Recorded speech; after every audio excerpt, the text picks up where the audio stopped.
Hello everyone, this is Showtime 112. In July 1969, a brief war broke out between two Central American nations, Honduras and El Salvador. To aviation enthusiasts, the most interesting thing about it is that this was the last time that piston-engine fighters clashed with each other and scored kills. The conflict is usually known as the 100-Hour War.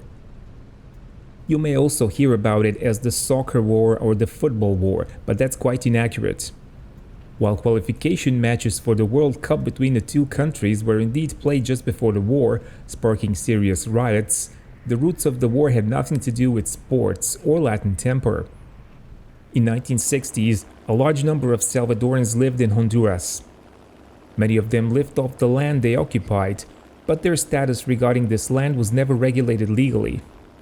In early 1960s, the people of Honduras were putting pressure on the government to carry out agrarian reforms, that is, to distribute land to them, and the easiest way to do that was to take the land used by the Salvadorans without legal status and give it to Hondurans. Salvadorans were beginning to get expelled from Honduras, which triggered anti-Honduran feelings in El Salvador. Plus, certain groups feared potential instability caused by the refugees, and so El Salvador launched an ambitious program of armed forces modernization. The first plans for an invasion of Honduras began in 1967. I realized that if you come from one of those countries, you might have a different view about these events and causes of the war, but this is the most accurate picture from the available sources in English language. The modernization program for Salvadoran armed forces focused on land weapons such as small arms, artillery, and some light tanks and other vehicles. One thing out of the focus was the Air Force. Salvadoran military was headed by infantry officers who had very little understanding of aerial warfare. This would eventually prove decisive. Salvadoran Air Force had two dedicated combat aircraft types when the war began. The first one was Corsair, the well-known World War II fighter. They had 5 flyable examples under FG-1D designation, since they were built by Goodyear. The second type was P-51 Mustang. 5 out of 6 of those were in modified Trans-Florida Cavalier Mustang II version. This variant carried wingtip fuel tanks, had extra weapon hardpoints, and was meant for counterinsurgency operations. The remaining Mustang was owned by an American warbird collector, Archie Baldocchi, who lived in El Salvador, and this airplane had to be remilitarized. In this video, we don't have the Cavalier version, so we use the standard P-51. Remaining Salvadoran aircraft were trainers, transport airplanes, and general aviation Cessnas. Most of those would be used in combat too, including attacks on enemy positions with improvised explosive devices dropped by hand. As we shall soon see, on paper the Salvadoran Air Force seemed comparable in strength to their Honduran rivals, but it was troubled by shortage of pilots and low number of flying hours.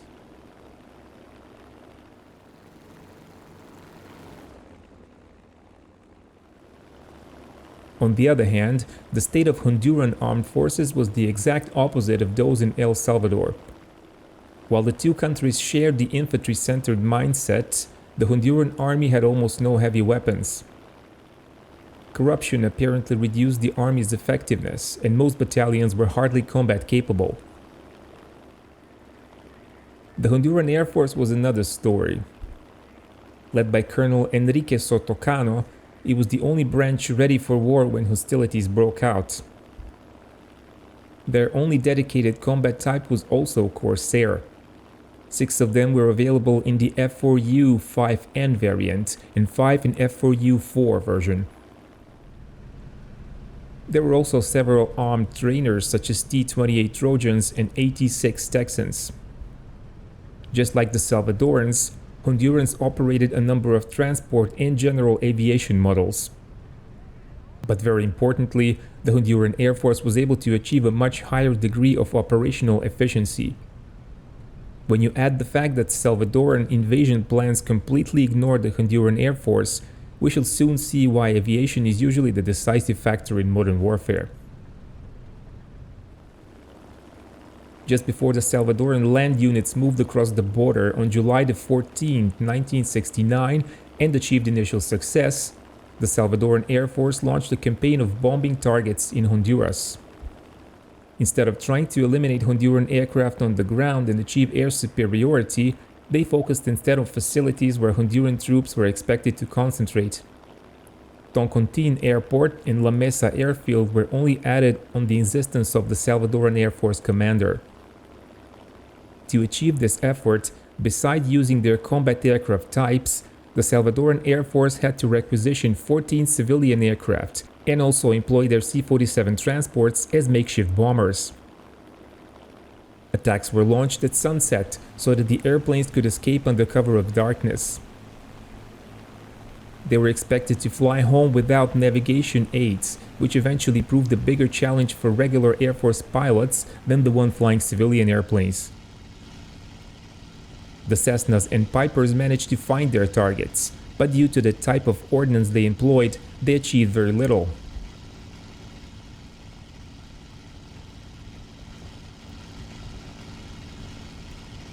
A Salvadoran C-47 arrived over the Honduran capital, Tegucigalpa, and dropped bombs on Toncontin Airport. The lights soon went out, and no significant damage was caused. 2 Salvadoran Mustangs were supposed to escort the C-47 to Tegucigalpa and attack the airport as well, but they failed to meet the transport or locate the target airport. It seems like they dropped their bombs on some small towns without strategic value and then returned to base.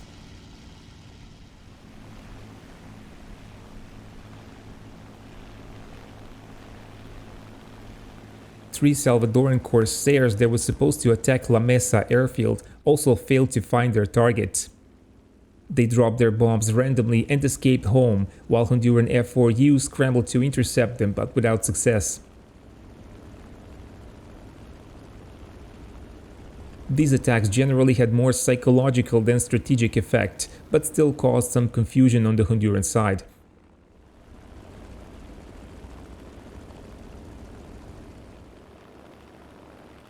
The commander of the Honduran Air Force, Colonel Sotocano, then pushed for a strike effort against strategic targets in El Salvador, such as air bases and fuel depots.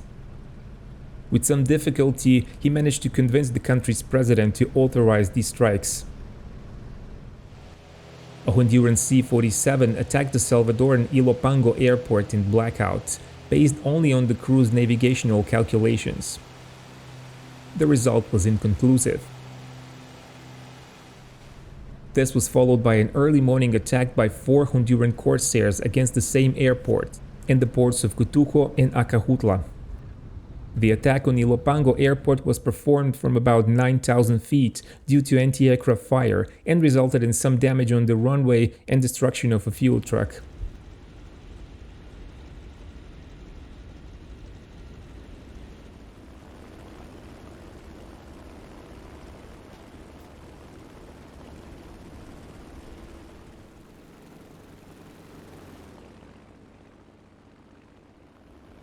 The attacks on Salvadoran ports were quite successful, and several fuel storage tanks were set on fire or put out of commission for the rest of the war.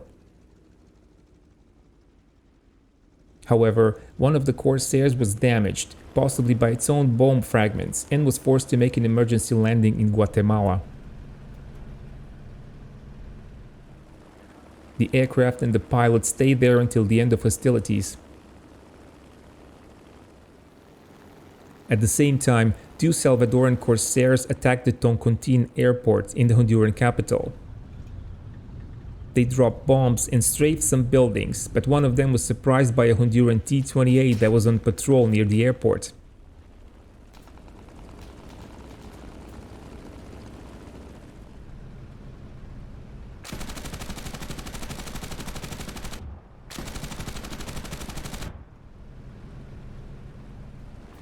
The Honduran pilot, Roberto Mendoza Garay, managed to hit the Salvadoran Corsair and damage it.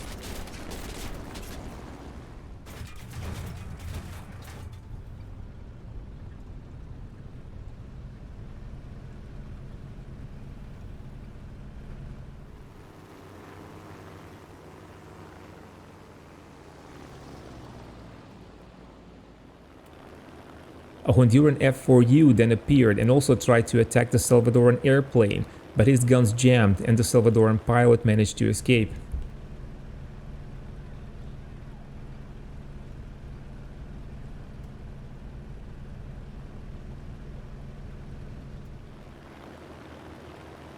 The Honduran president then issued an order to stop any intrusions into Salvadoran airspace, and from that moment, the Honduran Air Force focused on close air support and defensive combat air patrols. The Salvadoran Corsairs were also providing close air support for their advancing troops on the ground, but Honduran pilots were apparently more successful. Around 8:20, 3 of the F-4Us managed to destroy several Salvadoran howitzers and even damaged the C-47 on a bombing mission.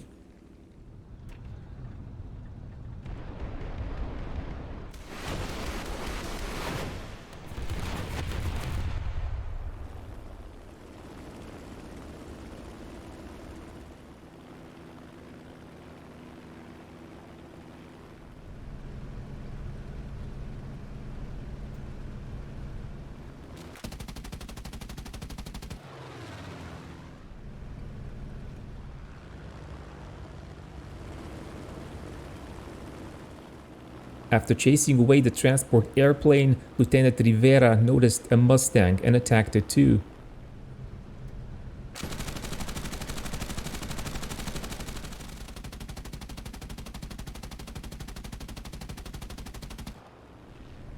He eventually ran out of ammo, and the Mustang turned back towards El Salvador as well.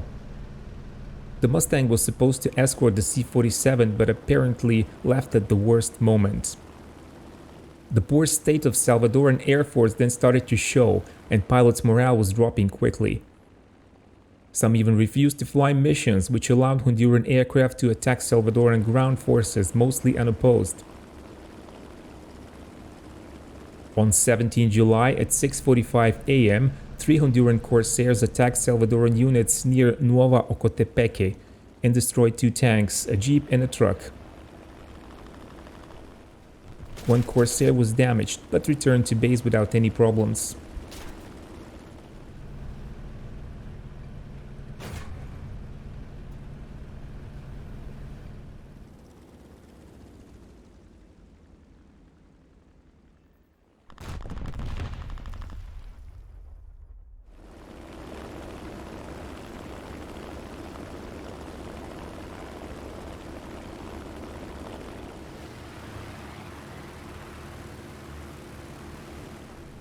Around 11 a.m., Honduran troops along the Inter-American Highway came under pressure and requested close air support. 3 F-4U-5N Corsairs took off from Toncontin Airport with the task of silencing Salvadoran artillery. They were flown by Major Fernando Soto Enriquez and Captains Edgardo Acosta and Francisco Cepeda.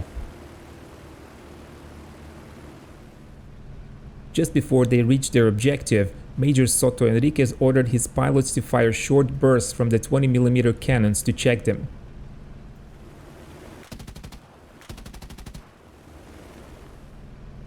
Captain Cepeda reported that his weapons were jammed, so Soto Enriquez ordered him to return to base.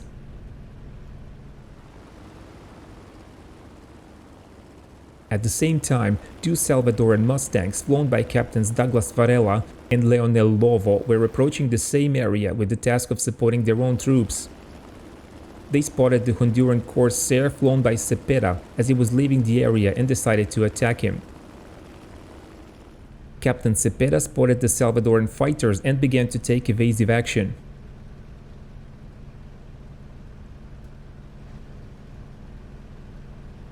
Captain Cepeda managed to contact his flight leader and inform him of his situation.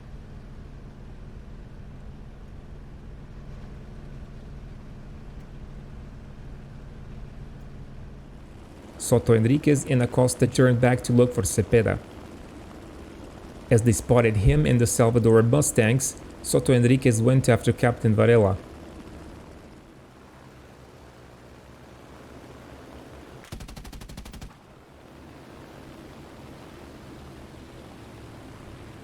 The Salvadoran pilot realized he was in danger, but he was unable to evade his opponent as his Mustang II was less maneuverable than the standard one because of wingtip tanks.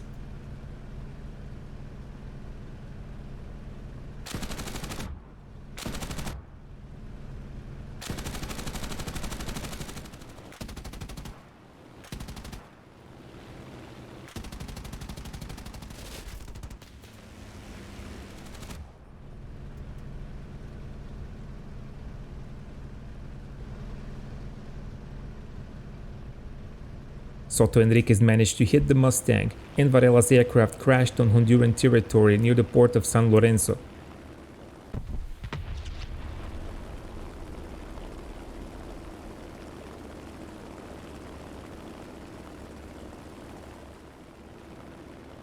The other Honduran pilot, Captain Acosta, pursued the Mustang flown by Captain Lovo, but wasn't able to hit it.